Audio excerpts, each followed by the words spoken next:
여러분, 절대로 자신의 복을 과도하게 소모하지 마십시오. 그렇지 않으면 재앙을 만나게 될 것입니다. 왜 많은 사람들이 성공하자마자 병에 걸릴까요? 왜 많은 사람들이 부자가 되자마자 사고를 당할까요? 그들의 복이 모두 소진되었기 때문입니다. 재물의 본질은 바로 복이 현실화된 것입니다. 우리가 가진 명성, 지위, 재산은 모두 복으로 바꾼 것입니다. 세상 사람들은 끊임없이 세속적인 가치를 추구하며 재산이 많을수록 좋고 지위가 높을수록 훌륭하며 명성이 클수록 영광스럽다고 생각합니다. 하지만 그들은 그것들이 모두 자신의 복을 소모하고 있다는 사실을 모릅니다. 한 사람이 유명해지거나 큰 돈을 벌었을 때가 바로 복이 고갈되는 순간이기도 합니다. 결국 인생은 붉게 익어 죽는 새우처럼 끝을 맺게 됩니다. 가장 빛나는 날이 가장 비극적인 날이 될 수도 있습니다. 많은 사람들이 호화주택으로 이사하고 고급차를 타기 시작하면 사업이 더 이상 순조롭지 않게 됩니다. 왜냐하면 누구나 그런 것들을 감당할 수 있는 것은 아니기 때문입니다. 넓은 호화주택, 화려한 장식은 큰 공덕과 큰 복을 가진 사람만이 머물 수 있습니다. 평범한 사람이 억지로 그런 곳에 살려고 하는 것은 스스로 화를 자초하는 것과 같아서 불운의 방역을 받게 될 것입니다. 따라서 진정한 수행자들은 공덕만 쌓을 뿐 명예와 이익을 누리지 않습니다. 그들은 끊임없이 가치를 창출하고 다른 사람들의 문제 해결을 도우며 자신을 위해 복을 쌓지만 결코 향락을 추구하지 않습니다. 예를 들어 여동비는 수행하기 전에 모든 재산을 가난한 사람들에게 나누어 주었습니다. 장천사 또한 수행하기 전에 강주태수라는 관직을 버렸습니다. 그렇기 때문에 그들은 가벼운 마음으로 길을 떠날 수 있었던 것입니다. 인생은 점수 게임과 같습니다. 우리는 모두 3차원의 세계에서 몬스터를 잡고 레벨을 올리고 있습니다. 쌓은 공덕은 바로 명예와 이익으로 교환할 수 있는 복입니다. 하지만 명예와 이익은 이 3차원 세계에서의 보상일 뿐입니다. 어떤 사람은 문득 깨달음을 얻어 3차원 세계를 꿰뚫어 보고 더 높은 차원의 보상을 얻고자 합니다. 그래서 복을 쌓기만 하고 교환하지 않습니다. 복이 일정 수준에 도달하면 양적인 변화가 질적인 변화로 이어져 직접 4차원 공간으로 승급한 후 다시 이 3차원 세계로 돌아옵니다. 옛사람들은 복을 쌓는다는 의미로 적복이라는 단어를 자주 사용했는데 이는 복을 소중히 여기고 함부로 낭비하지 말라는 뜻입니다. 만약 한 사람이 모든 복을 돈으로 바꾼다면 그것은 매우 두려운 일입니다. 왜냐하면 그 후에는 작은 변동만으로도 그들을 무너뜨릴 수 있기 때문입니다. 평생 동안 얼마나 많은 공덕을 쌓았고 얼마나 많은 물질적 향락을 누렸는지는 모두 기록되어 있습니다. 누리는 물질이 쌓은 공덕을 초과하면 바로 과소비하고 있는 것입니다. 소비가 일정 수준에 이르면 재앙이 닥쳐옵니다. 안타깝게도 이 법칙을 꿰뚫어 보는 사람은 드뭅니다.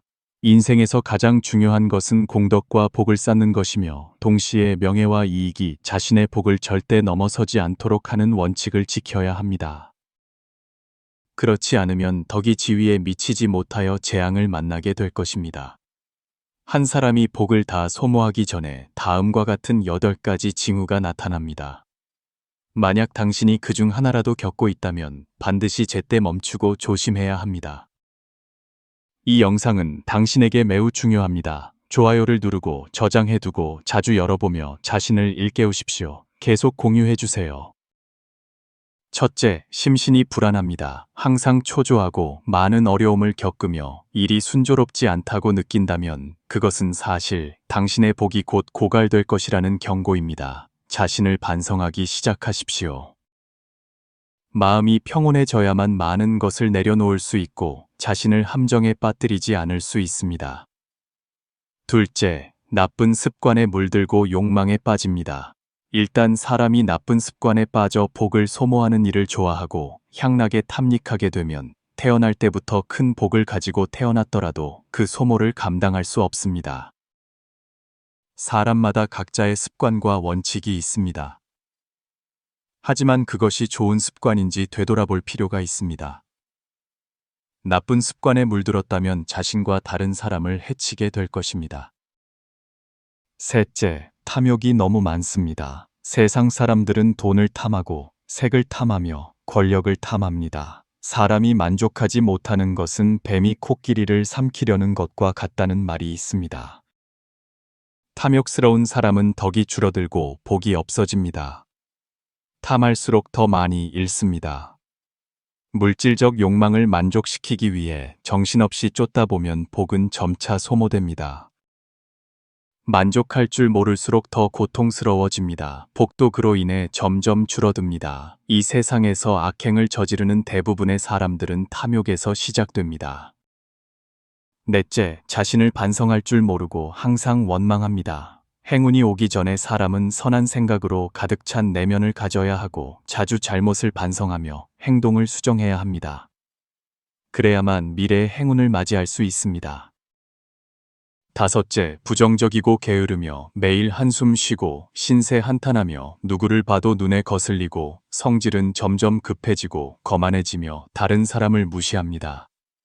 만약 이런 점들이 나타난다면 즉시 고쳐야 합니다. 이것들이 자신을 가장 많이 소모시키는 것들이기 때문입니다. 여섯째, 일이 순조롭지 않을 때 무슨 일을 하든 진심을 다해야 합니다. 대충대충 끝내려 하지 마십시오. 당신을 사랑하는 사람에게는 10배로 보답하십시오. 당신에게 상처를 준 사람에게는 감사하고 빨리 떠나고 빨리 잊어버리십시오. 동시에 항상 초심을 잃지 말고 사람을 대하는 법을 알아야 합니다. 그렇지 않으면 마지막 결과는 분명 기대와 다를 것입니다. 일곱째, 진취적인 마음이 없고 매일 허송세월하며 게으른 것 또한 복이 곧 고갈될 것이라는 징후입니다. 복을 쌓지 않으면 복을 손상시키게 됩니다. 시간을 소중히 여기지 않으면 복은 날마다 줄어들고 고된 날들이 당신을 찾아올 것입니다. 사람은 항상 긍정적으로 나아가고 끊임없이 배우며 자신을 더 강하게 만들어야 합니다. 여덟째, 부모에게 효도하지 않습니다. 부모는 당신을 대신해 3가지 재앙과 6가지 병을 짊어지는 분입니다. 만약 당신이 부모를 공경하지 않고 심지어 욕하고 때린다면 재앙이 당신에게 내릴 것입니다. 부모에게 불효한 사람은 또한 효도하는 자손을 두지 못하고 결국 스스로 그 결과를 짊어져야 합니다. 인연이 있어 여기까지 듣고도 아직 떠나지 않으신 분들 축하드립니다. 당신은 복이 있는 사람입니다. 이 글을 당신 곁에 사랑하는 사람들에게 공유하십시오. 사랑하는 마음을 가진 사람은 다른 사람에게 사랑을 돌려받을 것입니다. 복이 있는 사람은 더 많은 복을 받게 될 것입니다. 복을 가장 빨리 손상시키는 방법은 비난하고 무시하는 것입니다. 자세히 살펴보면 비난하고 불평하기를 좋아하는 사람들은 복이 거의 없습니다. 비난은 복을 가장 빨리 손상시키는 방법입니다. 부부 사이, 가족 사이에서 서로를 계속 비난하면 그 가정은 번성하기 어렵습니다. 기업도 마찬가지입니다. 모든 사물은 존재하는 가치가 있습니다. 사람도 버리기 위해서만 무언가를 만들지는 않습니다. 다만 사용하고 나서 사람이 그것이 가치를 잃었다고 생각하고 버릴 뿐입니다. 하지만 그 전에는 그것 나름의 가치가 있었습니다. 일회용 젓가락이나 쓰레기 봉투일지라도 그것들도 자신의 가치를 발휘한 적이 있습니다. 우리는 그것 때문에 비난해서는 안 됩니다. 만약 우리가 그것들의 가치를 알아보지 못한다면 그것은 우리가 지혜가 부족하고 복을 충분히 소중히 여기지 않으며 마음을 충분히 쓰지 않기 때문입니다. 진정한 수행자는 항상 마음을 씁니다. 사람이 소유한 모든 것은 복의 감흥입니다. 얼마나 많은 복이 있느냐에 따라 그만큼 누립니다. 복이 부족하면 당신이 고급 차를 몰고 싶고 큰 회사를 차리고 싶어도 할 수 없습니다. 어떤 사람은 평생 힘들게 일해도 결과적으로 여유가 없는 것은 복이 부족하기 때문입니다. 작은 돈은 노력으로 벌지만 큰 돈은 복으로 법니다. 현재 우리가 입고 사용하는 것이 소박하고 단순할 수 있지만 그것 또한 복의 감흥입니다. 이것은 그 단순한 것들이 현재의 우리에게 가장 적합하다는 것을 증명합니다. 기쁘게 받아들이십시오. 좋은 것을 보고 지금 사용하는 것을 나쁘다고 비난하지 마십시오. 저렴한 것들도 그 나름의 이점이 있습니다. 적어도 중간 정도의 복을 가진 사람에게는 적합합니다. 예를 들어 옷값이 모두 수천 달러라면 부자만 살 수 있을 텐데 돈 없는 사람은 어떻게 하겠습니까? 항상 자신을 일깨워야 합니다. 현재의 환경이 최선이며 우리는 더 잘하려고 노력할 수 있지만 비난해서는 안 됩니다. 더 잘하려고 노력하는 것은 긍정적인 태도이고 비난하는 것은 경멸하고 소중히 여기지 않는 상태이며 악귀의 마음입니다. 그런 비난하는 마음으로 어떻게 부귀의 과보를 느낄 수 있겠습니까? 만약 10달러짜리 옷을 다른 사람이 100달러짜리 옷을 입는다고 비난한다면 당신이 100달러짜리 옷을 사게 되더라도 여전히 비난할 것입니다. 왜냐하면 비난은 물질의 문제가 아니라 마음가짐의 문제이기 때문입니다. 결혼 문제도 마찬가지입니다. 부부는 절대로 서로를 비난해서는 안 됩니다. 당신이 그들을 선택했다는 것은 그들이 당신에게 가장 적합한 사람이라는 뜻입니다. 인연은 하늘이 정합니다. 여기서 하늘은 바로 업력입니다. 상대방이 어떤지는 모두 업력의 감흥입니다. 비난은 결혼 생활을 더욱 악화시킬 뿐입니다. 그럼 어떻게 해야 할까요? 원망하지 않으면 충분합니다. 그런 다음 개선하려고 노력하십시오. 내가 변하면 상대방도 따라 변할 것입니다. 불교를 배우는 것과 같습니다. 항상 자신이 다른 사람에게 모범을 보이는 것이지 다른 사람에게 자신을 따르라고 강요하는 것이 아닙니다. 주변의 안개를 비난하지 마십시오. 주변 사람들을 비난하지 마십시오. 소중히 여길 줄 알아야 합니다. 그래야 복이 자라날 수 있습니다.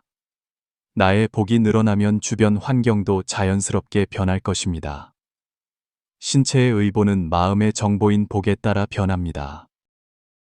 부처님의 복을 보십시오. 그분은 제자들에게 수천 년 동안 복을 내리실 수 있습니다. 하지만 우리의 복이 가족과 주변 사람들조차 누릴 수 없다면 우리는 진심으로 참회해야 합니다. 비난하거나 원망할 자격은 더욱 없습니다. 만약 당신이 선량하고 도덕적인 사람이라면 당신은 분명 복이 있을 것입니다. 복이 있는데도 부자가 되지 못했다면 의심하지 마십시오. 하늘이 당신의 복을 건강한 신체, 평안한 나날, 따뜻한 가정, 그리고 도덕적인 자손으로 전환시켜 주신 것입니다. 복이 반드시 당신을 부자로 만들어주지는 않지만 반드시 당신을 더 완전한 버전의 자신으로 만들어줄 것입니다. 인연 있는 사람이 복이 찾아왔을 때 반드시 소중히 여길 줄 알아야 합니다. 절대로 해서는 안 될 몇 가지가 있습니다. 첫째는 자랑하지 않는 것입니다. 성취든 재산이든 행복이든 얻었을 때 절대로 자랑하지 마십시오. 이런 것들은 원래 질투심을 유발하기 쉽습니다. 모두가 질투할 때 재앙이 닥칠 수도 있는 때입니다. 복이 오자마자 사라지게 하지 마십시오. 예를 들어 휴일에 조금 행복하다고 낚시를 가거나 월급을 받았다고 닭 잡고 양 잡아 잔치를 벌이는 것입니다. 혹은 돈을 벌었다고 친구들을 끌고 가라오케에 가서 흥청망청 쓰는 것입니다. 그때는 돈이 차에 따뜻해지기도 전에 업을 짓기 시작하는 때입니다. 돈을 지킬 수 있을지는 모르지만 악업은 이미 심었습니다. 복이 찾아왔을 때는 선행을 많이 하고 다른 사람을 돕기 위해 보시하며 덕을 쌓아 성과를 지키고 넓혀야 합니다. 둘째는 낭비하지 않는 것입니다. 낭비는 손해이고 낭비는 소모입니다. 운이 지나가고 나면 후회해도 이미 늦습니다. 셋째는 자만하지 않는 것입니다. 어떤 사람은 성공한 후에 자신이 뛰어나다고 생각하고 성공은 전적으로 자신의 재능 덕분이라고 여기며 인과응보와 선행과 덕을 쌓는 일을 가볍게 여깁니다. 그들은 과거에 덕을 쌓고 선행을 했기 때문에 복이 쌓여 이제야 발현되었다는 것을 모릅니다. 만약 자만한다면 그것은 다음 복을 쌓는 문을 스스로 닫는 것과 같습니다. 넷째는 만족할 줄 모르는 것입니다. 어떤 사람은 복권에 당첨되어 100위안을 받거나 할인 쿠폰을 받고도 감사하기는커녕 왜 이렇게 적냐고 불평합니다. 작은 행운에도 불평한다면 어떻게 큰 행운을 감당할 수 있겠습니까?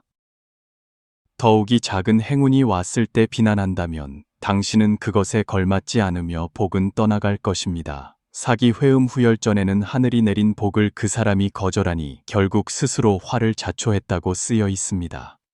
즉, 하늘이 기회를 주었을 때 받지 않으면 오히려 그 결과를 감수해야 한다는 뜻입니다. 자신을 위해 복을 쌓고 싶다면 가장 중요한 것은 밖에 나가 선행을 하고 돈을 기부하는 것이 아니라 몸과 말과 뜻을 지키는 것입니다. 일상생활에서 많은 사람들이 입만 열면 복을 소모하고 있습니다. 그것은 사실입니다. 우리는 모든 행동, 말, 생각에 신중해야 합니다. 악한 생각 하나만 일어나도 이미 복을 손상시키기 시작한 것입니다. 일상생활에서 많은 사람들이 여전히 하고 있으며 복을 손상시키고 있는 몇 가지를 말씀드리겠습니다. 첫째는 음식을 낭비하는 것입니다. 많은 사람들이 이것을 인식하지 못합니다. 경제적 여건이 좋아졌다고 해서 무절제하게 소비할 수 있는 것은 아닙니다. 특히 명절에는 모두가 친구, 친척들과 식당에 모여 한 상 가득 음식을 주문하고 그렇게 해야만 관대함을 보여줄 수 있다고 생각합니다. 하지만 실제로는 다 먹지 못하고 남은 음식은 버려져서 매우 복을 손상시킵니다. 또 하나는 오늘날 생활 조건이 풍족해져서 자녀가 보통 한 명뿐이라 부모가 돌잔치, 생일잔치를 성대하게 열어준다는 것입니다. 하지만 만약 당신의 아이가 자라서 도리를 알게 된다면 어릴 때 자신의 복이 너무 많이 소모되었다고 당신을 원망할 수도 있습니다. 정말 이것은 바람직하지 않습니다. 당신은 도리에 대해 이해가 있는 사람들이 식사에 있어서 매우 절약하고 거의 낭비하지 않는 것을 보게 될 것입니다. 예를 들어 전날 마시던 물이 남으면 다음 날에도 계속 마십니다. 반면 다른 사람들은 다 버릴 수도 있는데 그것은 큰 복을 손상시키는 것입니다. 밥 한 톨, 물 한 모금을 소중히 여기는 것이 바로 복을 쌓는 것이다라는 말이 있습니다. 그러므로 음식을 소중히 여기는 것은 자신의 복을 소중히 여기는 것과 같습니다. 당신의 옷을 소중히 여기십시오. 이것은 사실 당신이 인색하거나 돈을 너무 중시한다는 의미가 아니라 복을 소중히 여기는 것, 즉 자신이 가진 것을 소중히 여길 줄 안다는 뜻입니다. 둘째, 누구나 다른 사람이 자신보다 나은 것을 참지 못하는 나쁜 근성을 가지고 있습니다. 질투는 어항 속의 전투기입니다. 왜 그럴까요? 사랑을 주는 사람은 사랑을 돌려받고 증오를 품은 사람은 증오를 돌려받는다는 말이 있습니다. 만약 당신이 사랑을 준다면 당신은 사랑을 돌려받을 것입니다. 만약 당신이 질투심, 시기심을 품고 다른 사람이 잘 되는 것을 보고 싶어 하지 않는다면 안심하십시오. 당신의 길은 분명 순탄치 않을 것입니다. 그러므로 지금부터 진심으로 자신을 수련하십시오. 다른 사람에게 좋은 일이 생겼을 때 그들을 축복해 주십시오. 그들이 어려움에 처했을 때 짓밟거나 불난 집에 부채질하지 마십시오. 이 마음을 점차 길러보면 자신이 어려움에 처했을 때도 이겨낼 수 있다는 것을 깨닫게 될 것입니다. 거기에는 분명 이유가 있습니다. 그것은 당신이 이전에 쌓은 선업이 당신이 역경을 극복하도록 돕기 때문입니다. 그것은 이전에 선한 원인이 있었기에 후에 선한 결과가 있는 것입니다. 덕을 쌓고 선행을 하는 사람은 항상 보답을 받을 생각만 해서는 안 됩니다. 그렇다면 무엇이 진정으로 덕을 쌓고 선행을 하는 것일까요? 설마 좋은 일을 하는 것에도 가짜가 있을까요? 대부분의 사람들이 잘못 이해하고 있습니다. 덕을 쌓고 선행을 하는 것은 당신이 점수 카드를 가지고 있어서 점수가 다 차면 복보따리로 교환하는 것이 아닙니다. 그렇게 명확하고 절대적인 인과관계는 없습니다. 그런 마음을 일으키지 마십시오. 덕을 쌓고 선행을 하는 것은 당신 자신의 진동 주파수를 조절하기 위한 것입니다. 그것은 시작하는 마음, 즉 일어나는 생각 하나하나입니다. 이것은 또한 왕양명의 지행합일 사상의 정수입니다. 생각의 시작부터 막으면 행동이 올바르게 됩니다. 당신은 단지 생각만 일으켰고 아직 행동하지 않았으니 괜찮다고 생각하십니까? 틀렸습니다. 그 생각은 이미 우주의 주파수를 진동시켰습니다. 그것은 당신이 우주에 발신하는 신호와 같습니다. 당신은 가난한 사람입니까? 아니면 풍족한 사람입니까? 긍정적인 에너지를 가진 사람입니까? 아니면 부정적인 에너지를 가진 사람입니까? 모든 것은 순식간에 일어나고 우주는 당신이 발신한 주파수와 똑같이 당신에게 응답할 것입니다. 아직 행동하지 않았더라도 모든 것은 이미 정해졌습니다. 심지어 어떤 사람들은 다른 사람을 속이기 위해 의도적으로 행동과 말을 고치기도 합니다. 하지만 그것은 전혀 효과가 없습니다. 몇 사람을 속일 수는 있지만 우주를 속일 수는 없습니다. 결국 속는 사람은 당신 자신의 미래일 뿐입니다. 모두가 수위찬탄하는 습관을 기르기를 바랍니다. 굳이 말로 표현할 필요는 없고 진심으로 다른 사람이 잘 되기를 바라는 마음이면 충분합니다. 당신이 수위찬탄할 때, 즉 당신은 마음속의 진동 주파수를 조절하고 있는 것입니다.